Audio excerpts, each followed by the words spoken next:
Navika, and good evening to all my esteemed panelists. You know, Shivsena today resembles a shivering cat painted with tiger stripes. And with every monsoon rain, the paint is coming off.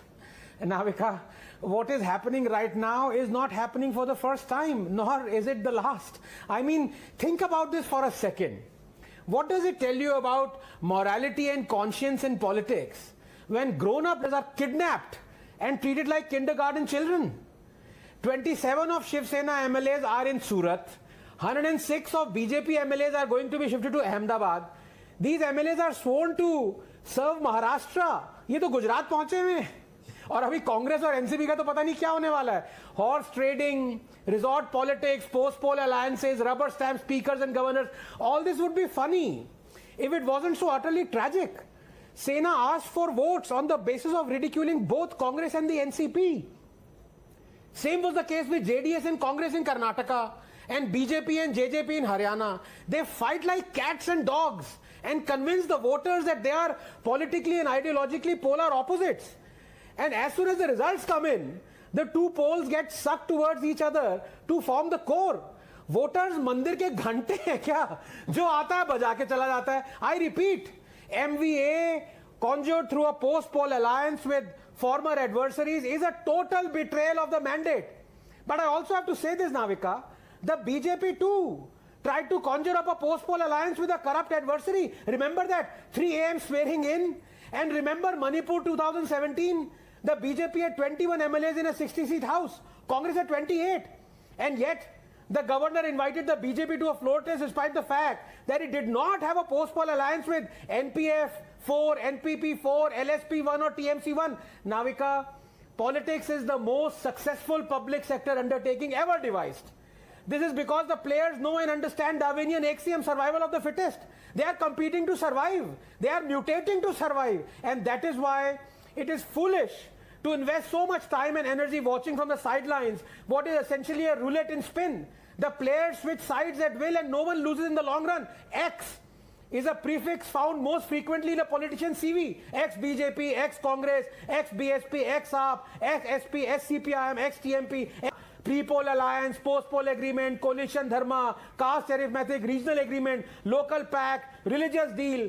Bolte chale jao. These are all telltales, genetic markers of the disease called politics. Navika, just 10 seconds. As for Sena, thing is, once the tiger turns into a cat, it can no longer hunt. It can only sniff around for its next meal. Problem is, the Congress and the NCP have already pushed the milk bowls towards it. The only benefactor left now is BJP. और कोई choice नहीं है सेना के पास. Navika, Congress is in power in the country in 2.5 states. So by tomorrow, I don't know whether it will be reduced to 2 or will remain 2.5. That remains. But can I please say, a lot of my esteemed panelists are actually, kind of waxing eloquent about Mr. Shinde and his morality that has allowed him to speak. I'm sorry, I don't buy that at all. There is more to it than that. I mean, do you mean to say that since 1919, almost 3 years, Mr. Shinde was quiet till now, when he knew that ideologically polar opposites NCP and Congress were giving support to his party, and he was in power for 3 years, when during that time in the initial stages, Shivsena walked out of CAA in Rajya Sabha, when Shivsena that had promised to rename Aurangabad because it was Aurangzeb's city, did nothing about it, and suddenly Mr. Shinde wakes up and so did not take a position on Gyan Vapi either. The fact of the matter is that yes, so suddenly he's woken up and realized that he was in a party that is immoral. I'm sorry, I don't buy that at all. Yes, good evening, Rahul, and good evening to all my fellow panelists. I hope you would give me a fraction of the time you have given to my good friend Mr. Supariwala. And I hope what I say would not be interrupted by him. Rahul, as they say, history repeats itself, first as a tragedy and then as a farce. What is unfolding before us today and yesterday is a total farce. But what happened 3 years ago was an absolute tragedy. I say this unequivocally, the Maha Vikas Aghadi government never had the people's mandate, period. It was a government by convenience, for convenience, of convenience. And when you betray the people's mandate, It always ends up like this. Let me explain. We always knew the Shivsena was never good at chemistry. Now we know they are not good at maths as well. Yes. No, absolutely, and it would be another tragedy if Mr. Shinde were to accept Mr. Uddhav Thackeray's offer that he become the chief minister. No, the problem is not who becomes the chief minister. The problem is this MVA never had the people's mandate. So let me explain now. I hope I would not be interrupted now. Rahul, is just a couple of minutes. You know, the BJP garnered 105 odd seats, the Shiv Sena 56, and the NCP Congress alliance 98. And they wanted a Shiv Sena chief minister. The BJP has 26% vote share. Shiv Sena only 16. Crucially, it was a pre-poll alliance, not a post-poll one, like was the case in Karnataka recently when the Congress ceded the CM post to the JDS.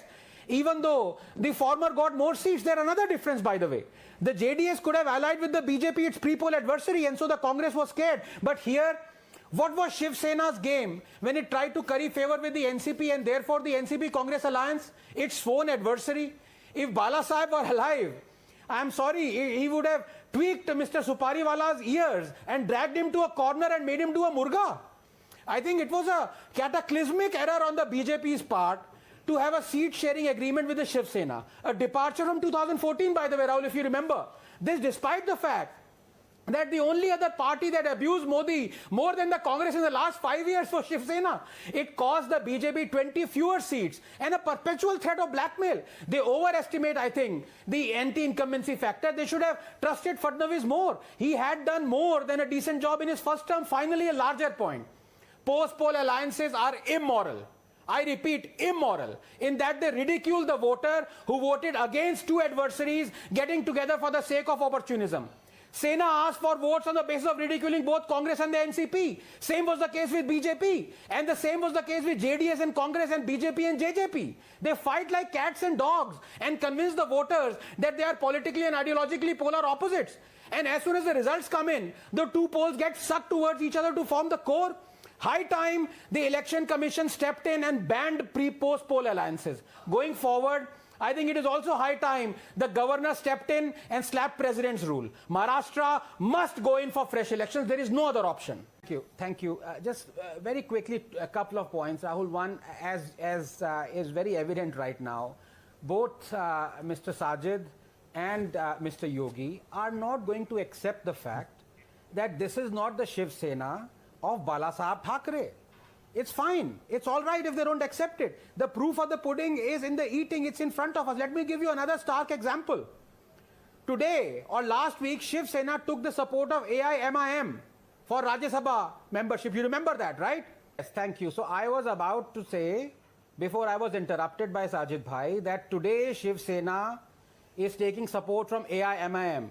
This is what it said about AIMIM, and I'm quoting it. AIMIM is a demon. The green color of Pakistan's flag has filled up the minds of the Owaisi brothers. Asududdin Owaisi should be beheaded for refusing to chant Bharat Mata ki Jai. ये शिवसेना थी और आज शिवसेना है जो कि AIM से support ले रही है. सो अगर साजिद भाई और योगी भाई माने या ना माने कि ये सेम है, ये बाला साहेब की शिवसेना है, the proof is in front of us.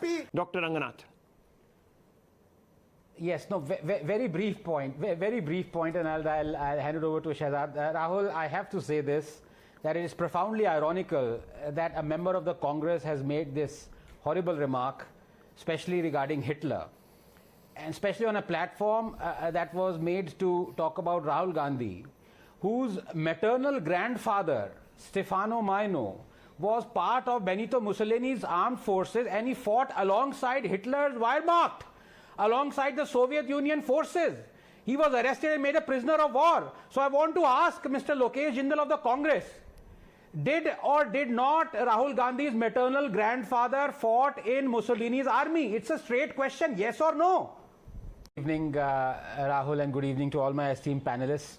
Tanveer Bhai is a very dear friend, and I hope he won't interrupt me or mind my saying this, that if tomorrow he goes to a neurosurgeon for his brain surgery, is he going to tell the neurosurgeon कि doctor साहब यहाँ से नहीं यहाँ cut मारना क्योंकि मुझे पता है.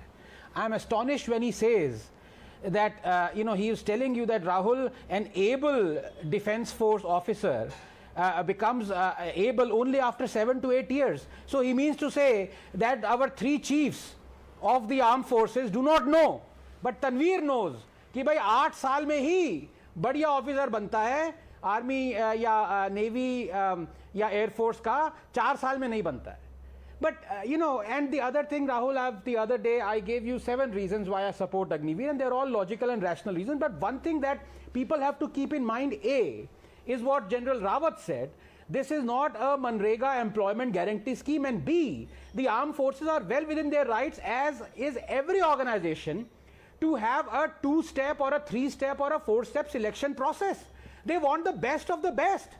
If 100 people have been inducted, the defense forces are within their rights to say that, look, out of these 100, we have trained them for 4 years, and now the time has come for the second rung in the selection process. We want 25 who are the best of the best amongst these hundreds.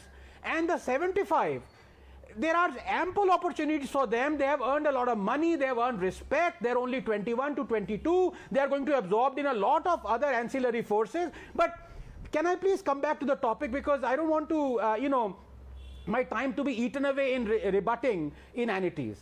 Rahul, the fact of the matter is that in trying to usher in any new reform, the Modi government is literally now having to walk on Agnipath. ये reform नहीं आसान, इतना तो समझ लीजिए, ये आग का दरिया है और डूब के जाना है, और डूब रहे हैं हम. But this is to be expected. Remember, when the opposition can orchestrate absolute mayhem and outrage over the farm reforms that they had promised in their own manifestos, what chance do those reforms have that aren't in their manifestos? It is very unfortunate that the excellent Agnivir scheme is being mocked by the Congress by uttering inanities like, if you wish to train as a barber or a washerman, then become an Agnivir. Has to be said though, that the situation is not being helped in any measure by the BJP ministers who are falling over each other, offering positions of security guards in BJP offices to the Agnivirs who aren't inducted into the armed forces after 4 years. What is the BJP doing? Why can't it exclusively let the armed forces speak on Agnivir, bhai? I think this is a case study in the way any policy or scheme has to be handled, messaged and conveyed to the people it is intended for. The problem is, we live in a world where our politicians and their parties are over-eager to claim credit for even the smallest contributions, from opening tunnels to swimming pools to arterial roads to canteens. And this is what has resulted in Agnivir's disastrous miscommunication, wherein the government has now added more points than there were in the original Agnivir. You wanted credit, now be prepared to face criticism. Let me very briefly, Rahul, explain by way of an example of classic statecraft. You remember this. In the build-up to the 2003 Iraq war, when the US was arm-twisting India to join in, yes, the then PM called up his communist friend Gurudas Das Gupta and asked his opinion. Gurudas Das obviously protested, to which Vajpayee said, well, where are your protests? I don't see them. And then he smiled. Gurudas understood and smiled as well. The very next day, the communists erupted in street protests, warning ABV to not join the US war effort. And at the same night, ABV told Bush, I'm sorry, I'm helpless in the wake of massive street protests. Coming back to Agnivir, I dare say, none of this mocking and violent protests would have happened had the government simply allowed the army to not take the entire credit for the scheme, but also exclusively announce it, launch it, answer all the queries regarding it from start to finish. Rahul, just 30 seconds. The armed forces are the most hallowed and respected institution in this country.